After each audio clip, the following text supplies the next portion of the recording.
Hi, I'm Bret Contreras, and I wanted to take a minute to talk about squat and deadlift form. Now, I could talk for an entire hour about squats and deadlifts and the different types and bar positions and different types of loading, but I'm just going to try and make this quick and address some common problems I'm seeing all over the place with squats and deadlifts. So, problem number one. Anterior weight shift. People are trying to shift forward. They kind of want to put their weight forward to make it a quad dominant. They don't know how to kind of blend it to make it more posterior chain. So, and that's because they have weak glutes. Weak glutes, weak hamstrings, weak low back and spinal erectors. So, and it also depends on the type of squat. So if you're squatting to parallel, you want to sit back. You want to go like that. Okay, but if you're doing a full squat, you're going all the way down. I find most people do better by flaring the toes slightly and letting their knees kind of track out this way more instead of their knees going straight ahead, and then it allows them to stay more upright. And then just like this. So if you notice in a full squat, I don't sit back, I sit down. So here's a full squat. Okay, I'm sitting down, but keep your chest up. So that brings me to another problem. Most people can't full squat. If they can't go down to this bottom position, see how I'm wiggling my toes? I keep my chest up. Alright, most people, if you ask them to get in this position, they're up onto their toes, they're leaning over like this. And this could be due to several reasons, but you need good ankle dorsiflexion, you need good hip flexion, and you need good thoracic extension just to be able to sit in this position. You also need, strong muscles and especially strong stabilizers, good glute activation. So you need to, if you can't get into that position, you need to be able to get into that position. So you got to kind of pinpoint: is it your ankle dorsiflexion? Is it your hip flexion? Is it your thoracic extension? Is it your glute activation? Are you just weak from that position? You need to practice it more often and develop some motor control. So it's imperative, if you're going to be a lifelong squatter, you need to be able to get in that position, especially if you're going to load it. Now, some more common types of problems I see with a squat is valgus collapse. Okay, people want to squat down and their knees cave in like this.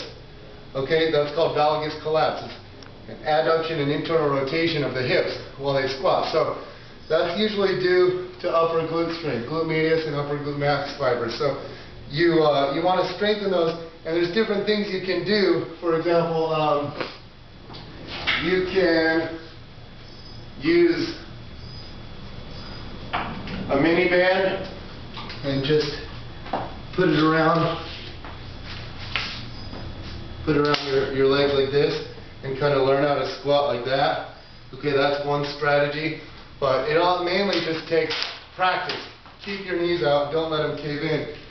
Eventually it becomes ingrained into your motor patterns, it becomes a motor engram, and it becomes automatic for you. One thing I like to do while people are kind of learning how to squat is I will use the box.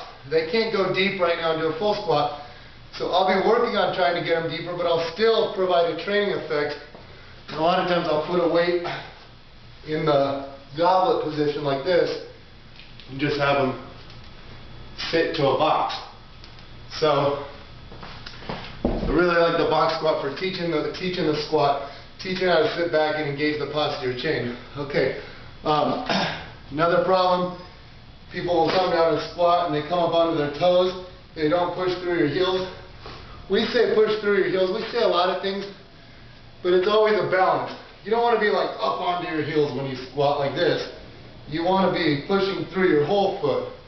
But when you tell people push through your heels, they try to and it ends up balancing out. Just like we tell people sit back, but if you're doing a full squat, you don't want to sit back like this because you end up bending forward too much, like that. So it depends on the squat, but in general people need to learn how to sit back more. Alright, and then the last thing would be people having, especially when they load it, they have too much forward bend. So you'll watch people squat. Now, your forward bend, your forward trunk angle has a lot to do with where you put the bar and also the type of squat. But in general, if you do a high bar squat like this, you're going to stay more upright because the bar stays balanced over your feet. So you're going to stay more upright. If you have the bar in the low bar position, now you're going to lean forward a little bit more. But it has to do with anthropometry, how your body segment length, your torso, your tibia, your femur, but it also has to do with your strength. So I watch some people, they load it up and they'll go like this. And they'll lean forward so much like that. Okay?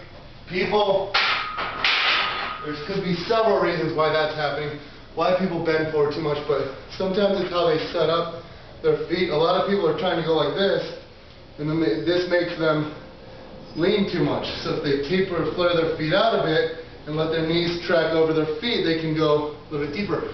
Now, you also need a lot of upper back strength to be able to hold that. The thoracic extensors need to be really strong. So again, practice, practice, practice.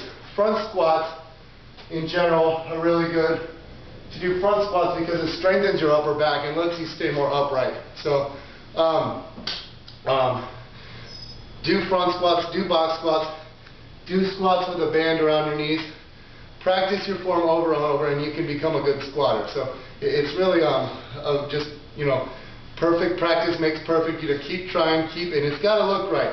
If you look in the mirror and your squat doesn't look right, then you know something's wrong. If it doesn't look athletic, something's wrong. So you got to make sure it looks athletic.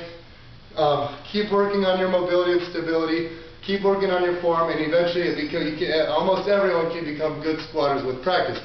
There are some people who just aren't built to squat, and we say, you aren't built to squat, what does that mean?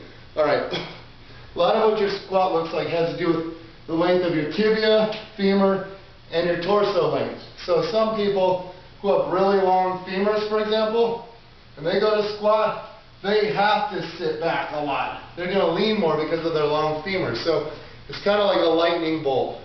Everyone is a lightning bolt, and how your lightning bolt looks is the bar always stays centered over the feet, and you know the bar stays centered over the feet. So how you come down and kind of collapse downwards like an accordion, that's how your squat looks like. So some people, no matter, you know, kind of like outliers who have unique anthropometries, some of them are never going to look good with a squat, but they can always box squat. I've never found someone who I can't get their box squat to look good. So box squat is good. It lets you use proper depth each time. You go down the same spot every time. And you can load the weight in front, which helps you stay more upright. So that's why I love the box squat. So anyway, I hope you found this video useful. Just keep trying, keep strengthening the right parts, make sure you have good mobility, and eventually you will become a good squatter.